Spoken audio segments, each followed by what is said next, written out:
Hi there. How's it going? My name's Alyssa Cohen, and I am a functional diagnostic health coach. And I love helping women who struggle with hormone imbalance. So, weight they can't seem to lose, depression, anxiety, digestive issues, skin issues, fatigue, things like that. I love helping them balance their hormones. I use functional lab testing and health coaching to achieve that goal so that women can feel their best and be their best.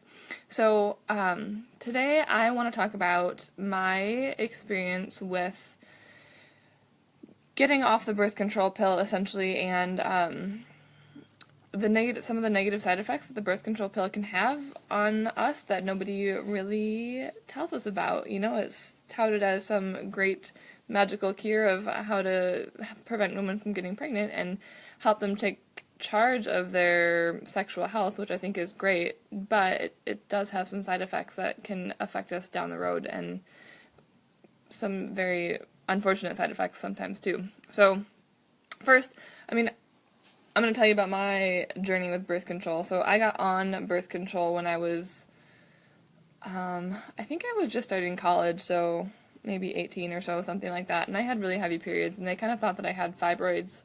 And so this was their solution to that. Take the birth control pill, it'll help even out your periods, and life will be good. I swam in college too, and so having really heavy periods every month was difficult to manage when you're in a swimsuit all the time. So I'm like, great, I will take the pill and that will solve my issues and all will be well. But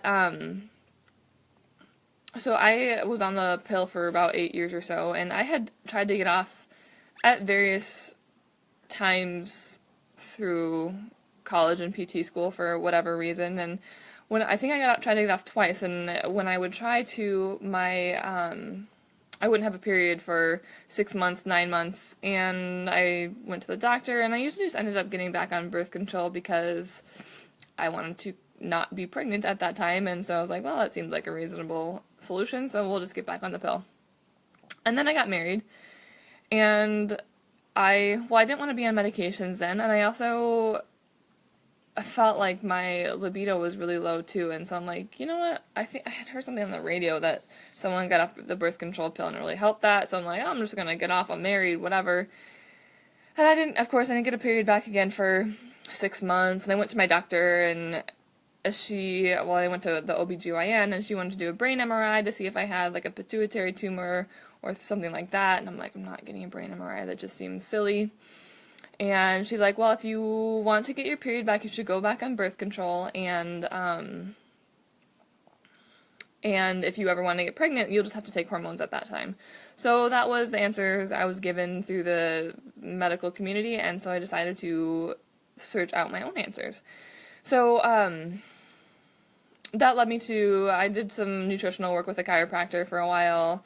I did get adjusted also to see if that was affecting things, the nerve conduction to my reproductive organs. Then I went to a naturopath, and he put me on some supplements that actually I did end up getting my period back after 2.5 years, thankfully. But they were still really irregular at that time.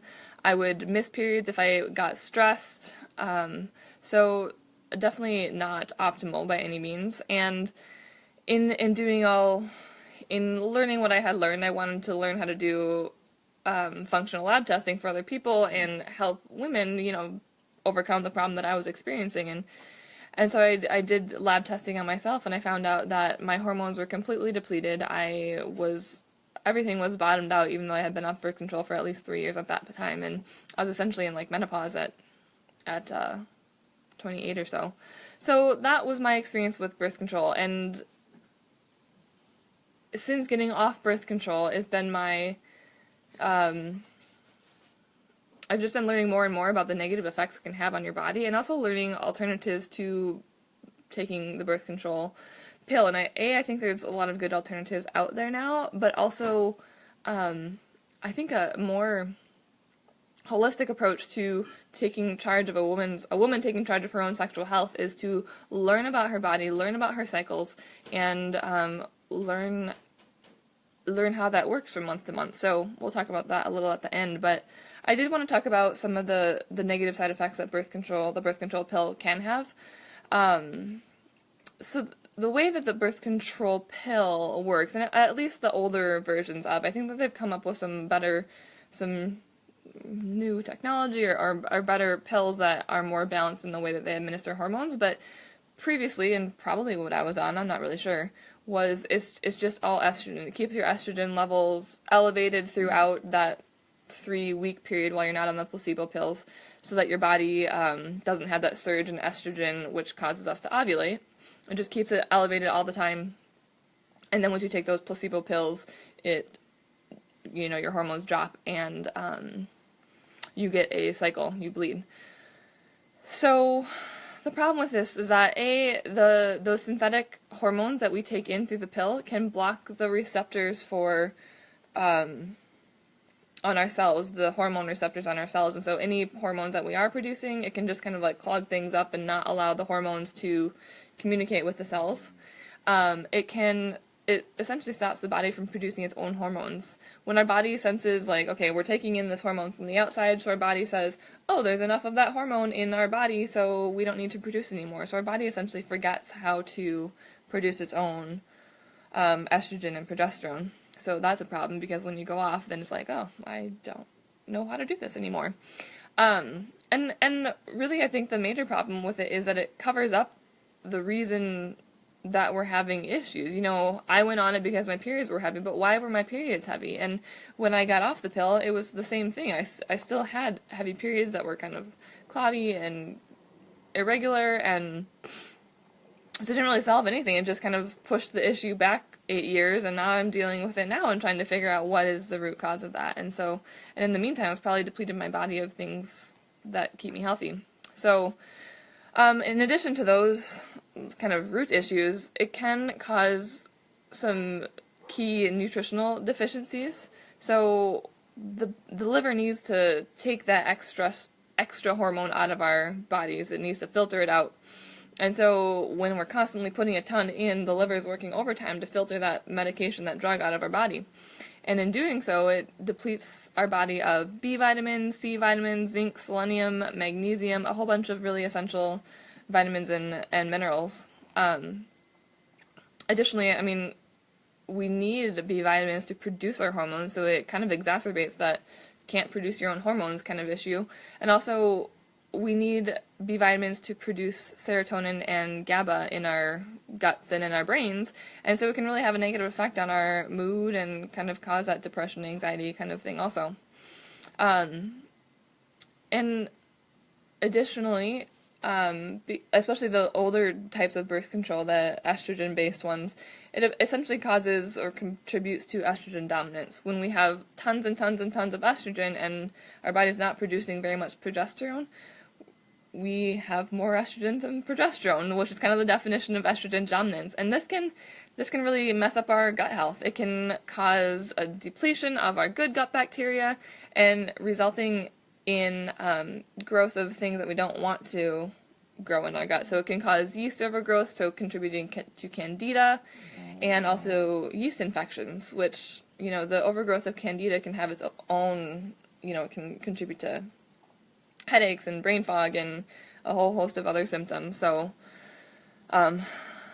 also, when we are taking the birth control pill, there's research to suggest that it increases our hormone-binding globulin proteins, which means that, like, every hormone has its own binding globulin, which means that it deactivates the active hormone in our blood flow. So these proteins bind up, and, like, for thyroid, for example, we might have adequate amount of thyroid hormone being produced, but these binding globulins bind up that active hormone and keep it locked so that our body can't use it. So we would get symptoms of low thyroid function or low testosterone levels, even though our body's producing enough. So it can affect other hormone pathways, thyroid, and things like that.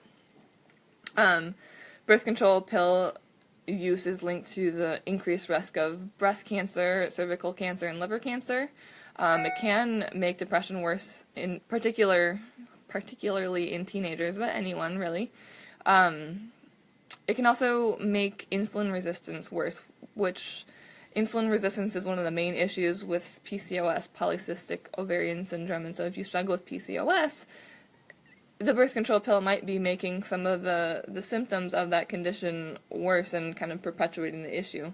Although it certainly can make some of the symptoms better too. So, but again, we don't, what's the root cause? Are we just covering up that root cause?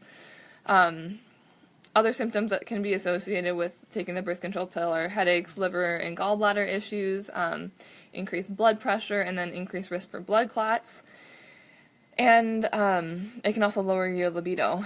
And I think, too, that the older you are, like, the risk of these things increases if you're over the age of 35. So, but, you know, as you can see, there's a whole host of issues. You know, I think we're told, at least I was told, that, you know, it can increase your risk of blood clots, but not if you're not a smoker, and maybe cause a little bit of weight gain.